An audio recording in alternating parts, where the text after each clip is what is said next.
You're listening to the Tough Decisions Network Tip of the Day. This is the Tough Decisions Tip of the Day, and on this episode, we are going to be talking about forcing tough decisions. Forcing tough decisions is an important thing to think about because, a lot of times when we have a tough decision in front of us, we put it off because we just don't want to make that decision. So our human nature says just put it off, maybe it'll go away.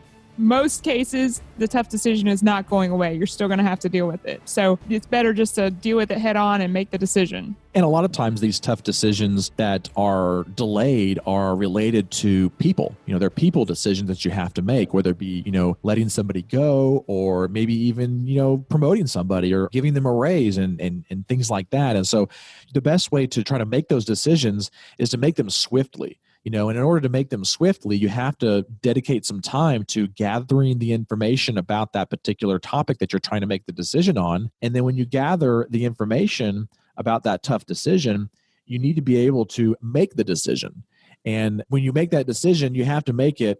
Usually, I'm a big believer in making decisions quickly, making quick decisions. Yes, don't I know that?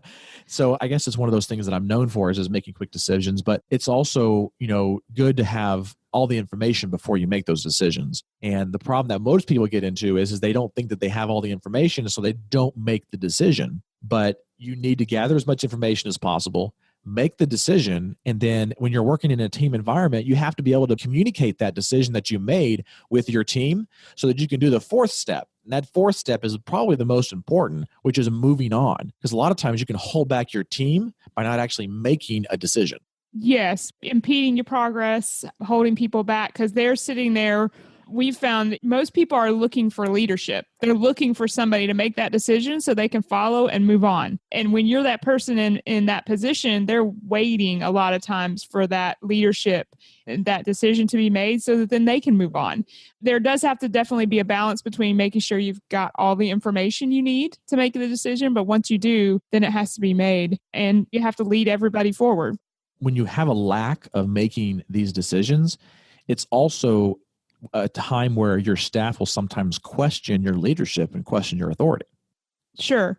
You don't want that questioning going on because you're not being the leader that you need to be. Now, obviously, we're very different. You tend to be the quick decision maker. I tend to be the one that wants to be a little more deliberate, but there is a place in there that's the right balance, having the information, making the decision, and showing and demonstrating that strong leadership that those people are looking for, because that gives them security. And when they're secure, then they can work and be productive, and that's what you want as well. And when you're facing these hard decisions, a lot of times your mind is consumed with the information about this tough decision. And until you can actually finally make that decision and move on, is when you'll be able to free up your mind to be able to think about other things. And be more productive.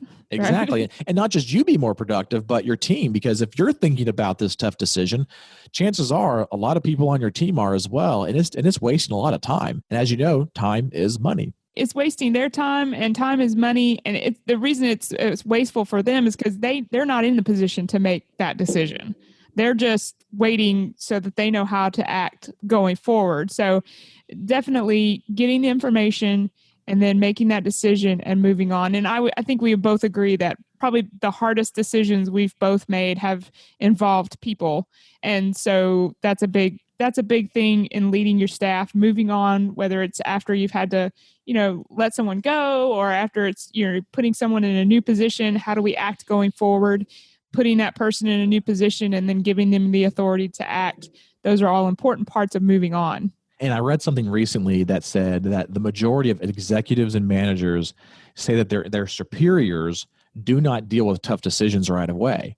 And so do you want to be known for not making those tough decisions right away? Or do you want to be known as the person that can take the information, analyze it, make the decision, and then be able to communicate it with your team and move on? Sure. And that instills confidence from the team in you as the leader. And again, that's what they're looking for. That's what gives them security. That's what allows them to know how to act. Thank you for listening to the Tough Decisions Tip of the Day. On tomorrow's episode, we are going to be talking about money, how to actually make sure that you have the right amount of money in your business. Stay tuned. Make sure to subscribe to our channel on iTunes to listen in for more daily tips. Every day, we will be releasing a short 3 to 5 minute tip to help you make better decisions.